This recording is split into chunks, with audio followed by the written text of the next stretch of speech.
Hello everyone, welcome to Abhipedia. I am Roshni Gautam और आज की क्लास में यूपीएससी ईपीएफओ में बात करेंगे बहुत इंपॉर्टेंट टॉपिक जो कि करंटली न्यूज़ है, goods and service, that is GST के बारे में डिस्कस करेंगे। हम जीएसटी काउंसिल क्या होता है इसके बारे में भी बात करेंगे, जो कि आप करंटली देख रहे होंगे मीटिंग हुआ है। जीएसटी में चेंजेस देखने को मिला है, तो चलिए जानते हैं क्या होता है, क्या बेनिफिट है, कौन सा रेट लगता है, कितने टाइप से। इससे पहले मैं आप सभी को बताना चाहूँ, अगर आप यूपीएससी ईपीएफओ की तैयारी कर रहे हैं तो उसका कोर्स लाया गया है अभिपीडिया के द्वारा, जहां पर video lecture, PDF, practice question plus आपको free mentorship each and everything की वे मिलेगा। तो इसको बाय करने के लिए नीचे डिस्क्रिप्शन बॉक्स में लिंक होगा, वहां जाएंगे, नहीं तो इस नंबर पर आप कॉल कर सकते हैं। ओके, पर आप कॉल कर सकते हैं, इस नंबर पर आप कॉल कर सकते हैं। कोई भी डाउट है डायरेक्टली आप लिंक होगा वहां पर जाके वेबसाइट जाके आप कर सकते हैं। फिर भी कोई डाउट होता है कमेंट सेक्शन में लिख सकते हैं। और मैं आपको इन्फॉर्मेशन इंडियन इकोनॉमी के रिगार्डिंग बहुत सारी वीडियो आए हैं और बहुत सारी वीडियो आ रही हैं, प्ले लिस्ट में जाके देख सकते हैं। तो चलिए आज की क्लास को स्टार्ट करते हैं। और जीएसटी, अगर कुछ फैक्ट्स की बात करें अबाउट गुड्स एंड, ये क्या है, ये एक टैगलाइन पर बेस्ड है। देखिए, वन नेशन वन टैक्स, एक भारत एक हमारा देश में एक ही टैक्स हो। तो ये क्या सारे टैक्स को मर्ज करके जीएसटी लाया गया है? अब नॉट, ये सारे इनडायरेक्ट टैक्स, जितने भी इनडायरेक्ट टैक्स है उसको मर्ज करके सिंगल टैक्स लाया गया है, उसको हम goods and service.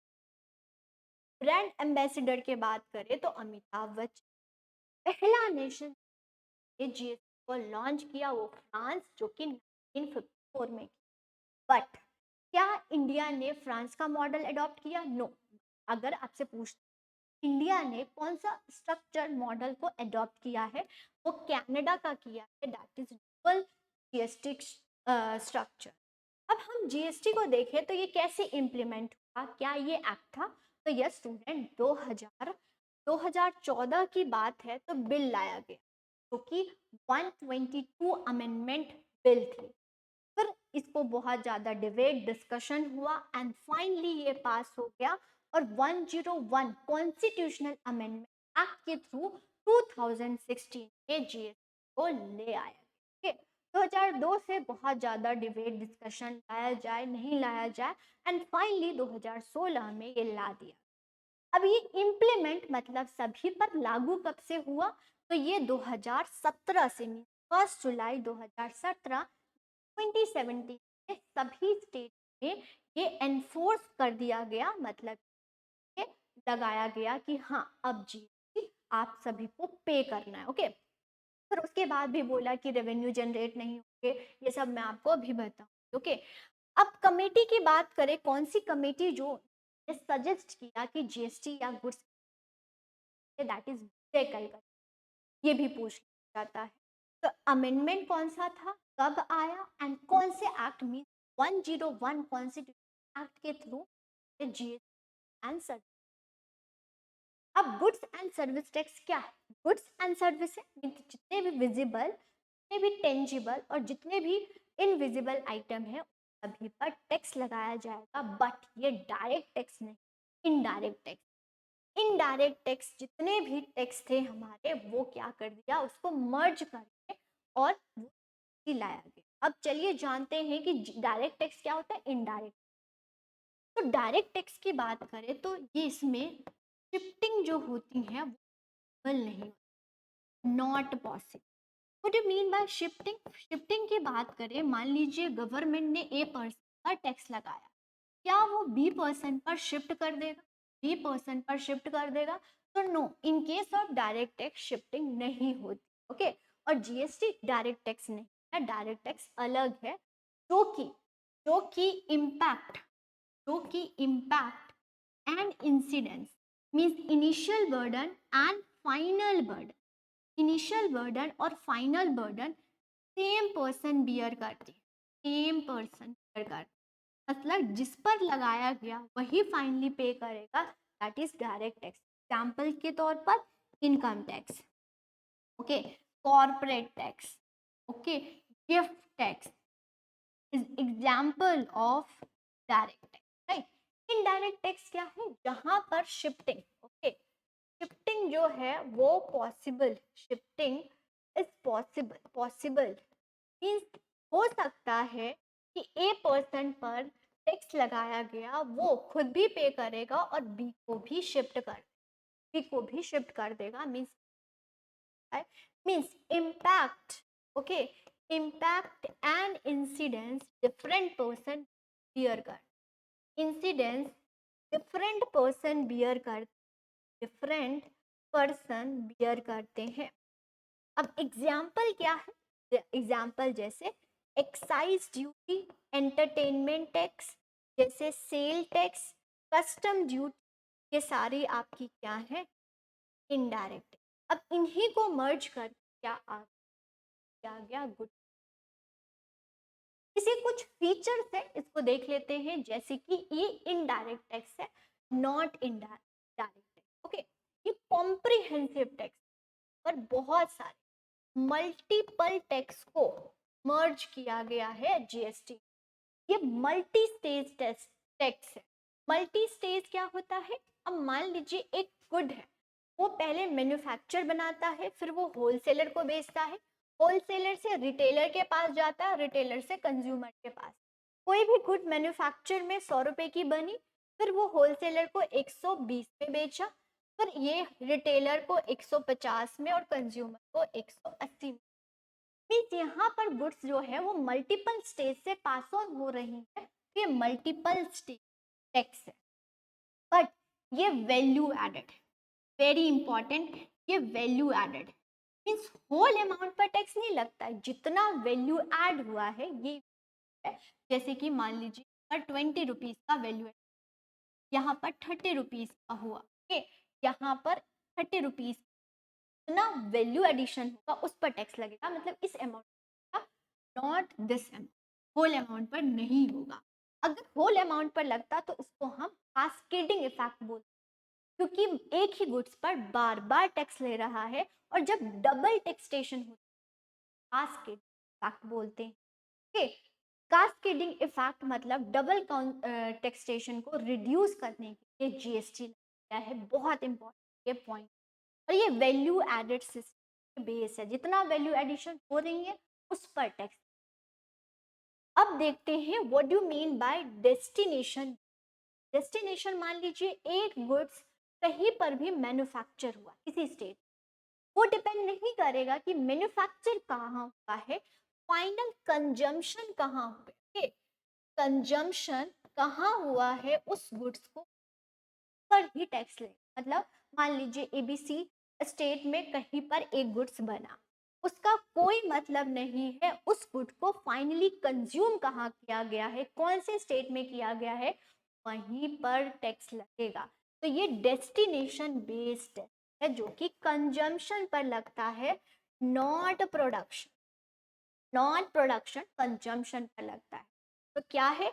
It is a indirect tax, ये इनडायरेक्ट टैक्स है, कॉम्प्रिहेंसिव है, ये मल्टी स्टेज है, डेस्टिनेशन है, ये वैल्यू एडेड सिस्टम को बेस पर, और ये रिड्यूस करता है डबल डबल टैक्सेशन, जहां पर बार बार टैक्स लगता था उसको रिड्यूस कर।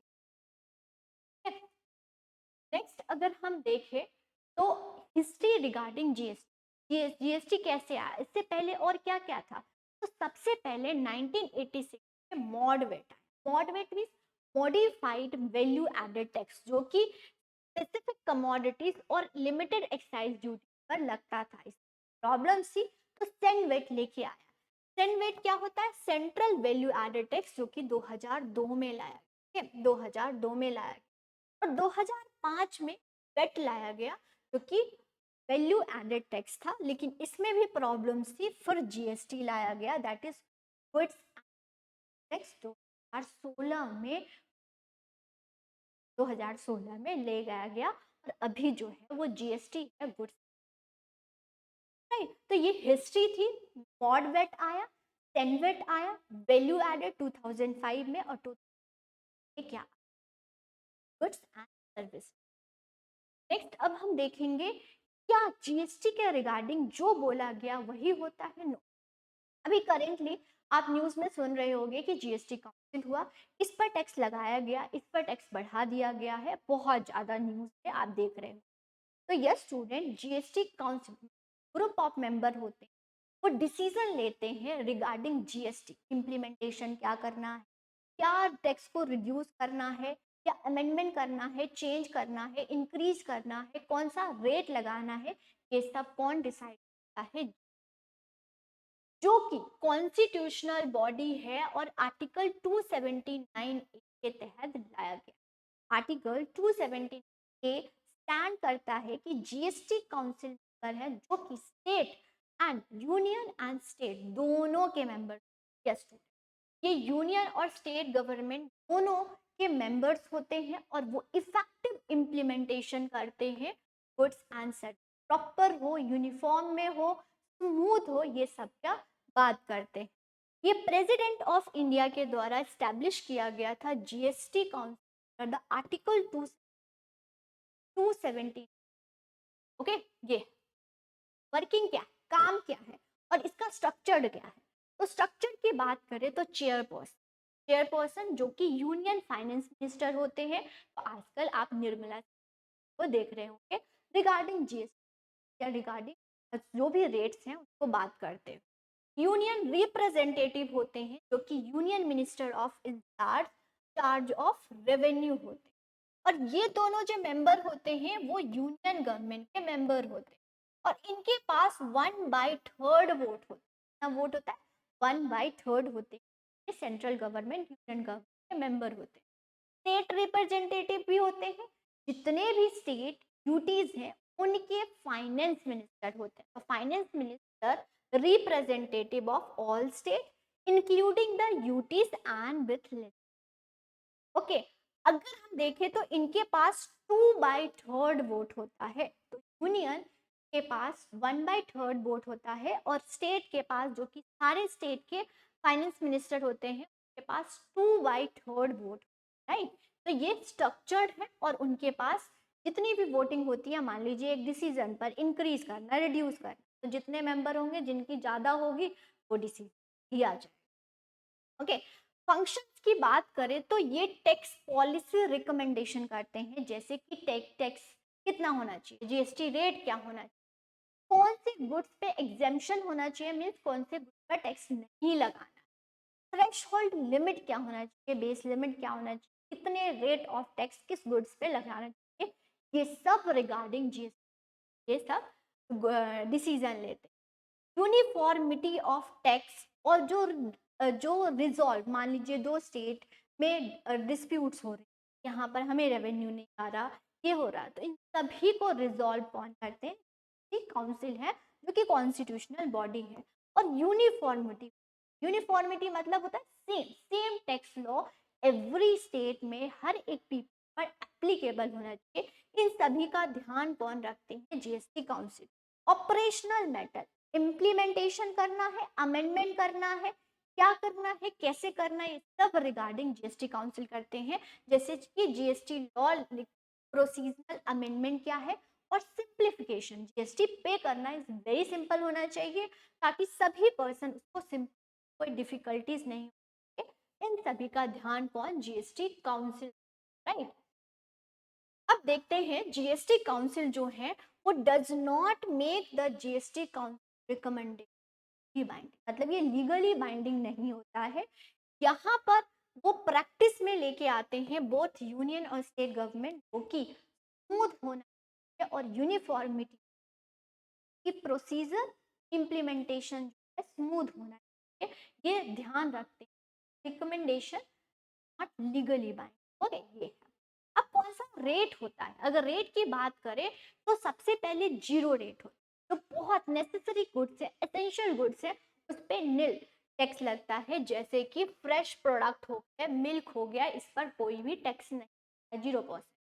5% लगता है वो गुड जो कि मास कंजम्पशन करती हैं, बहुत सारे लोग इस पर कंज्यूम करते हैं, तो वो उस पर 5%। 12% जो कि सेमी असेंशियल है, मीन्स नॉर्मल गुड्स होते हैं, जैसे कि आपके इंडस्ट्रियल या प्रोसेस फूड होते हैं, चिप्स हो गया, ओके।